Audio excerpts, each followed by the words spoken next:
हाँ जी बच्चों, चलो आज हम बात करते हैं। पिछले लेक्चर में हमने पढ़ा भाई अबाउट एडिकेट, है ना।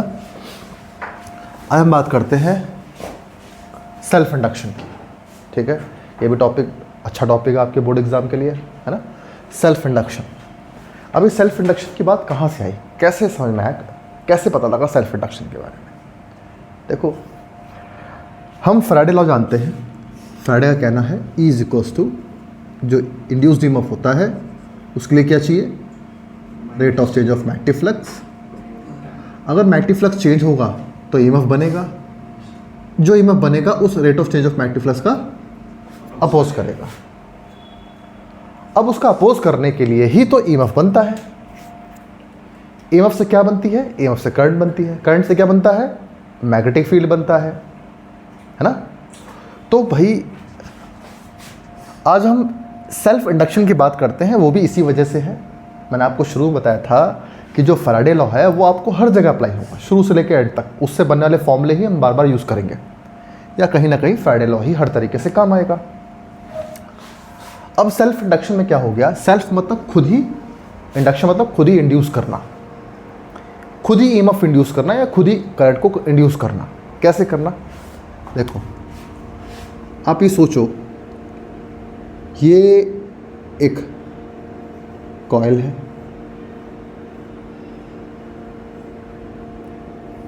और यहाँ पे हमने एक बैटरी कनेक्ट कर दी।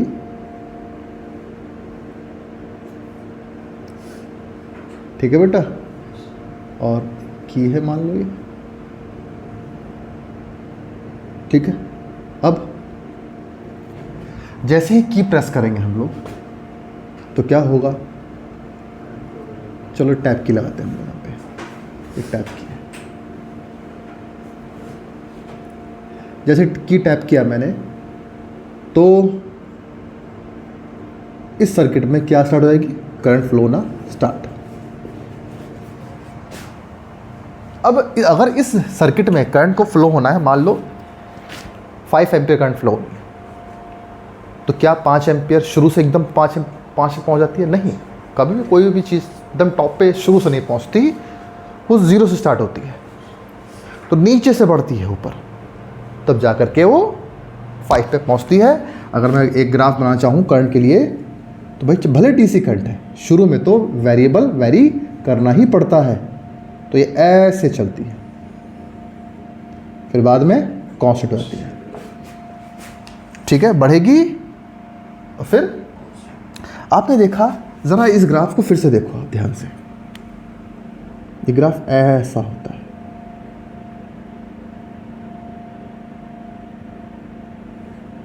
शुरू में टाइम कम, लेकिन करंट चेंज ज़्यादा है, स्लोप बहुत ज़्यादा है। बाद में स्लोप कम हो रहा है, कम हो रहा है, और बिल्कुल स्लोप खत्म हो गया। क्यों भाई, ये गैप बढ़ता रहा है, ज़्यादा गैप होगा, ऊपर नीचे कम गैप है। नहीं, शुरू में करंट बहुत तेज़ी चलती है, बहुत तेज़ी से चेंज होती है। ऐसा क्यों होता है, क्योंकि जैसे आप की प्रेस करते हो तो चार्जेस, क्योंकि चार्जेस के बीच में रिपल्शन है, यहाँ पे रिपल्शन है, वो कहाँ जाना चाहेंगे, नेगेटिव के पास। रिपल्शन बहुत ज़्यादा है, अट्रैक्शन बहुत ज़्यादा है, तो चार्जेस बहुत तेज़ी से भागेंगे। जब चार्जेस तेज़ी से भागेंगे तो करंट बहुत ज़्यादा वेरी करेगी। अब वो जा करके यहाँ पे जगह घेरेंगे, फिर और चार्जेस आएंगे, क्योंकि करंट तो 5 एम्पीयर फुल करंट करनी है अपनी, और चार्जेस भाग के आएंगे, लेकिन ये वाले चार्जेस उनको क्या करेंगे, रिपेल करेंगे। तो बाकी चार्जेस इतनी तेज़ी से नहीं बहेंगे जितनी स्पीडली शुरू वाले चार्जेस फ्लो करते हैं। यानी शुरू में करंट बहुत तेज़ी से वेरी करती है। क्लियर हो गया, है ना। तो करंट यहाँ से जाएगी, करंट तो भाई अपने आसपास मैग्नेटिक फील्ड आती है ना, ये करंट जाएगी इसमें से। अब करंट इस सोलेनॉइड में एंटर करेगी, बहुत तेज़ी से जाएगी स्पीडली। अब इस सोलेनॉइड में एंटर करेगी तो सोलेनॉइड में क्या बनेगा, मैग्नेटिक फील्ड बनेगा, है ना। अब इस सोलेनॉइड में मैग्नेटिक फील्ड बनना स्टार्ट होगा। अब शुरू में करंट बहुत ज़्यादा है, करंट बहुत स्पीड चेंज हो रही है, करंट चेंज बहुत हो रही है, और इसके अंदर मैग्नेटिक फील्ड ने बढ़ना स्टार्ट कर दिया। मैग्नेटिक फील्ड ने बढ़ना स्टार्ट किया, और वो मैग्नेटिक फील्ड क्या कर रहा है, इस कॉइल के एरिया से लिंक कर रहा है। क्यों भाई मैग्नेटिक को सोलेनॉइड को क्या करना है, सोलेनॉइड को अपने north pole south pole create करने हैं, मैग्नेटिक बाहर निकालना है, मैग्नेटिक को अंदर भेजना है, ये तो करता है सोलेनॉइड यानी कॉइल। तो इसके पास क्या है, बहुत सारे एरिया है। अब ये करंट अपना मैग्नेटिक फील्ड लेकर के इस एरिया में घुसती चली जाएगी, यानी इस एरिया में क्या करेगी, इस कॉइल के एरिया में क्या करेगी, मैग्नेटिक फील्ड को लिंक कराएगी। अब करंट चेंज हो रही है मैग्नेटिक फील्ड में या उस एरिया में, मैग्नेटिक फील्ड लिंक होता जाएगा और चेंज होता जाएगा। अब आप ही बताओ, ईएमएफ को देखो, dBA/dt, change in magnetic field, rate of change of magnetic field, ये क्या बन जाएगा, ईएमएफ। अब इस कॉइल के अंदर करंट, बदलता हुआ करंट जाने की कोशिश करेगा यहाँ शुरू में ही, तो शुरू में करंट बहुत ज़्यादा तेज़ी से बदलता है, जिसकी वजह से मैग्नेटिक फील्ड तुरंत प्रोड्यूस हो जाएगा और इसके अंदर एक ईएमएफ इंड्यूस हो जाएगा। ईएमएफ क्यों इंड्यूस होगा, क्योंकि कॉइल के पास एरिया है, वो अपना एरिया खुद, अपना एरिया, ये जो करंट आ रही है, करंट आने वाली करंट से अपने एरिया से मैग्नेटिक फील्ड लिंक कराएगी और क्या करेगी, अपने अंदर ही क्या बना देगी, एक ईएमएफ इंड्यूस कर देगी। अब आप ही समझ सकते हो वो ईएमएफ क्यों इंड्यूस करेगी। ईएमएफ इसलिए इंड्यूस करेगी जैसे वो rate of change of magnetic field का अपोज कर सके, है ना। अब ये rate of change of magnetic field क्यों हो रहा है, क्योंकि ये बहती हुई करंट आ रही है, ये बदलती हुई करंट आ रही है। शुरू में करंट बहुत तेजी से बदलेगी, ये बदलती हुई करंट आ रही है क्योंकि इस करंट, बदलती हुई करंट से उसे प्रॉब्लम है। क्यों भाई, क्यों प्रॉब्लम है, क्योंकि इस बदलती हुई करंट से मैग्नेटिक फील्ड चेंज हो रहा है और बदलता हुआ मैग्नेटिक फील्ड बदलता हुआ मैग्नेटिक फ्लक्स प्रोड्यूस कर रहा है और बदलता हुआ मैग्नेटिक फ्लक्स ईएमएफ बनाएगा। इस कॉइल के पास एरिया भी तो है, तो क्या करेगी, उस मैग्नेटिक फील्ड को अपने एरिया से लिंक कराएगी, यानी खुद ही लिंक कराएगी और खुद ही ईएमएफ इंड्यूस करेगी। खुद मतलब सेल्फ, तो मैग्नेटिक फील्ड खुद बनाएगी, मतलब मैग्नेटिक फील्ड अपने आप से अपने एरिया से लिंक कराएगी और अपने अंदर सेल्फ ईएमएफ इंड्यूस कर लेगी और वो ईएमएफ उस rate of change of current का अपोज करेगा। अब आप ही बताओ, उस बढ़ती हुई करंट का, करंट बढ़ रही है, उस बढ़ती हुई करंट का अपोज करना है तो एक करंट का कौन अपोज कर सकता है, दूसरी करंट। शाबाश, एक करंट को दूसरी करंट अपोज कर सकती है। याद करो, ये एक सेल है, ये दूसरा सेल है। अब ये गैलोमीटर है, ये ईएमएफ इस तरफ दे रही है, ये ईएमएफ, अब दोनों ईएमएफ इक्वल अपोजिट हो जाए तो करंट कितनी आएगी सर्किट में, तो क्या चाहेगी ये इस कॉइल, सर्किट में करंट जीरो हो जाए, करंट ना फ्लो हो। वो क्या चाहेगी, करंट को ब्लॉक कर दे। अच्छा, करंट फ्लो किससे होती है, ईएमएफ से। तो करंट आ रही होगी एक ताकत से, किस ताकत से करंट आ रही होगी भागते हुए, उसके पास क्या होगा अपना, ईएमएफ, ई। तो करंट आ रही है ई ईएमएफ से, तो ये भी क्या करेगी, अपने अंदर एक उल्टा ईएमएफ प्रोड्यूस कर देगी। ये क्या है, इंड्यूस्ड ईएमएफ, इंड्यूस्ड। ये इंड्यूस्ड ईएमएफ इसके ईएमएफ को अपोज करेगी और दोनों रिजल्टेंट ईएमएफ कितने हो गए, इक्वल एंड अपोजिट हो जाएं तो नेट ईएमएफ जीरो सर्किट में, करंट जीरो। जब करंट जीरो तो करंट की वजह से क्या बनना है, magnetic field, rate of change of magnetic field zero. ये जीरो तो इंड्यूस्ड ईएमएफ जीरो। क्यों भाई, ईएमएफ इंड्यूस जीरो हो जाएगा, यही तो चाहती है कॉइल। क्लियर हो गया बेटा, बात समझ में आई। तो एक ईएमएफ इंड्यूस हो जाएगा, वो बिल्कुल एक दीवार जैसे करंट के सामने खड़ी हो जाएगी और करंट आती है ईएमएफ के साथ में, एक उल्टा ईएमएफ प्रोड्यूस कर देगी, यानी एक उल्टी करंट इंड्यूस कर देगी। वो करंट उस करंट का अपोज करेगी। समझ रही है, this is called self induced EMF. इस ईएमएफ को हम बोलेंगे सेल्फ इंड्यूस्ड ईएमएफ, या हम बैक ईएमएफ भी बोल सकते हैं। बैक ईएमएफ क्या करेगी, अपोज करेगी, हाँ, उस करंट का जो करंट मैग्नेटिक फील्ड लेके आ रही है। ठीक है, अब देखो ध्यान से, यहां पर ये जो करंट जितनी ज़्यादा होगी, क्यों भाई, करंट जितनी ज़्यादा होगी इसके अंदर लिंक फ्लक्स उतना ही ज़्यादा होगा। तो फाई इज प्रोपोर्शनल टू आई।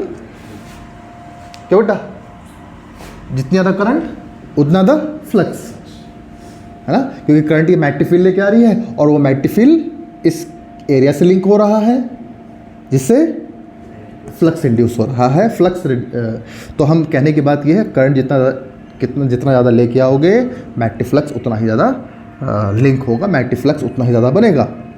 ठीक है, या phi B is equals to constant लगाओ एल इंटू आई। अब ये एल क्या है, एल क्या बताएगा, तो एल बताएगा आपको ये आपने कॉइल कौन सी यूज़ की, ये कॉइल की इंफॉर्मेशन देगा एल। इसको हम बोलेंगे, एल को बोलेंगे हम कोएफिशिएंट ऑफ सेल्फ इंडक्शन। कैसे बोला कोएफिशिएंट ऑफ सेल्फ इंडक्शन, क्योंकि एल बराबर हो जाएगा फाई अपॉन आई। अगर मैं बोला आई बराबर 1 एम्पियर हो जाए तो एल बराबर किसके हो गया, फाई के।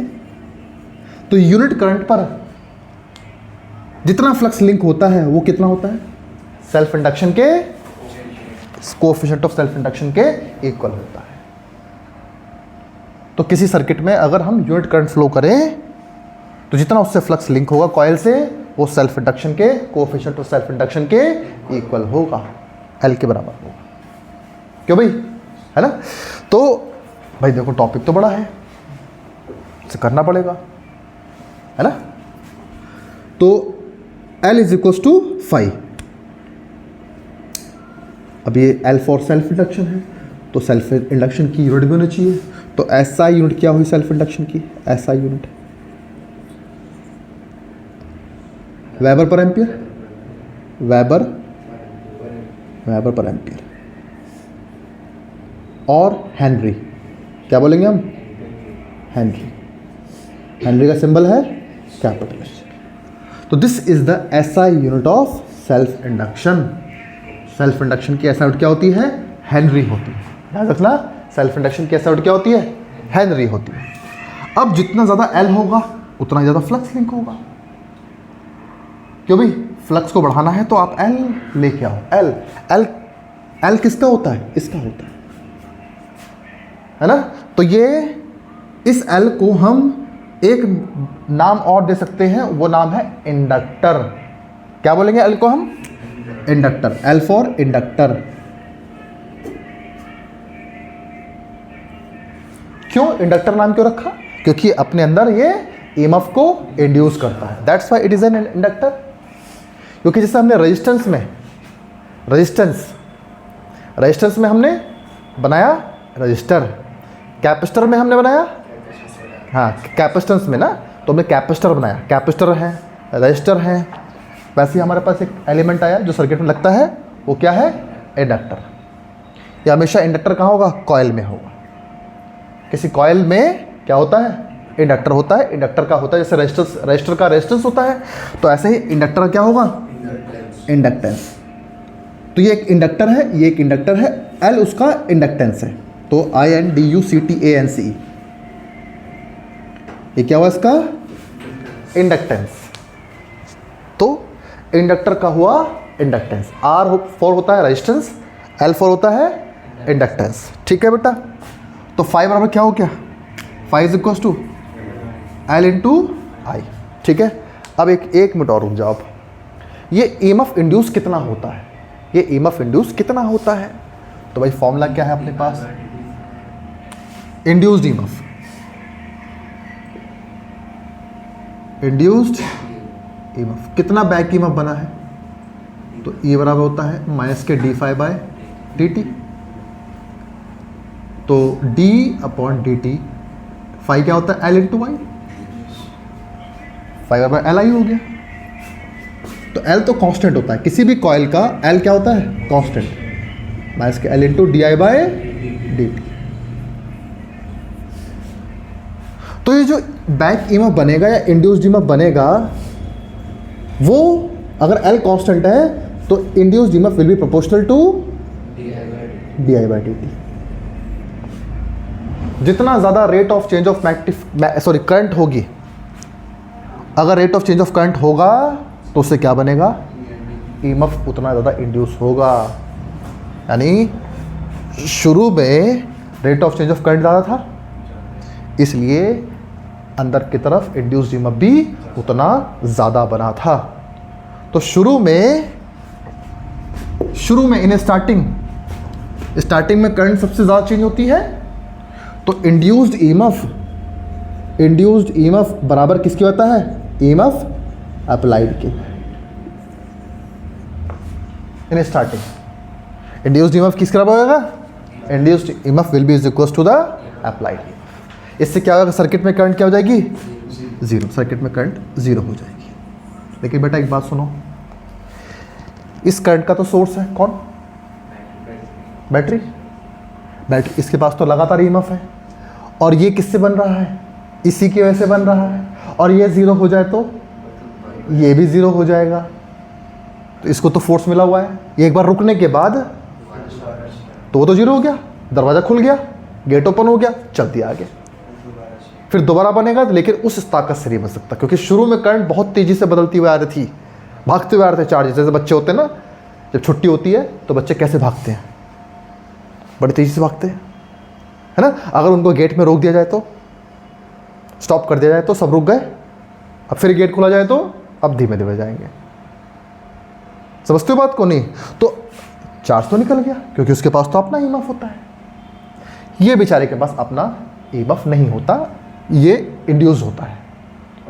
तो शुरू में तो बहुत स्ट्रॉन्ग ईएमएफ बनेगा, लेकिन बाद में वो ईएमएफ कमज़ोर होता जाएगा, क्योंकि चार्जेस कुछ लीक हो गए, चार्जेस कुछ पास हो गए हैं। अब बाद के चार्ज आएंगे वो बड़े स्लो हो आएंगे, बड़े धीमे धीमे आएंगे। इससे क्या होगा, ईएमएफ भी, rate of change of current कम होगा लास्ट में, और rate of change of current कम होगा तो ईएमएफ भी इंड्यूस कम होगा, सेल्फ इंड्यूस्ड ईएमएफ कम हो जाएगा। ठीक है, तो इस सेल्फ इंड्यूस्ड ईएमएफ को it is called self induced EMF, self induced EMF, और बैक ईएमएफ। क्यों भाई, है ना। तो सेल्फ इंडक्शन क्या होता है, self induction is a phenomena in which there is a rate of change of current. If there is a rate of change of current, अगर किसी लूप में, किसी इंडक्टर में अगर हम rate of change of current करें तो उसके अंदर एक ईएमएफ इंड्यूस होता है। ठीक है, इस फिनोमिना को हम बोलते हैं self induction. This is called self induction. तो the phenomena of EMF induced by the rate of change of current. Clear हो गया, नहीं हो गया बेटा, बहुत इंपॉर्टेंट टॉपिक है ये। बोर्ड एग्जाम में सेल्फ इंडक्शन का, म्यूचुअल इंडक्शन का क्वेश्चन आना ही आना है। अब इससे एल का एक रिलेशन बनेगा। मैंने बोला एल इस कॉइल को बताएगा, इस कॉइल के पास क्या है, एरिया है, नंबर ऑफ टर्न्स है। तो उसके टर्म में हम देख के बताना चाहते हैं कि इसका एल कितना है। जैसे हमने किसी वायर में रेजिस्टेंस के लिए बताया था, हमने आर बराबर रो इंटू एल अपॉन ए, वैसे ही एल सिर्फ फाई से ही नहीं मेजर होगा, एल किसी और तरीके से भी मेजर होगा। यानी एल का रिलेशन है, क्योंकि इस कॉइल के पास क्या क्या है, नंबर ऑफ टर्न्स है, लेंथ भी है, एरिया भी है, किनारे से मोटाई भी है इसकी। तो उन सब से रिलेट होकर के एल बनेगा। इस कॉइल के अंदर क्या है, फ्री स्पेस है या कोई मटेरियल तो नहीं है, तो परमेबिलिटी भी आएगी इसमें। तो we will drive a relation of L with of an inductor. किसी इंडक्टर का हम एल ड्राइव करेंगे। ठीक है, कल हम बात करेंगे सेल्फ इंडक्टर की या इंडक्शन की। ठीक है, चलो कल बात करते हैं। Thank you very much.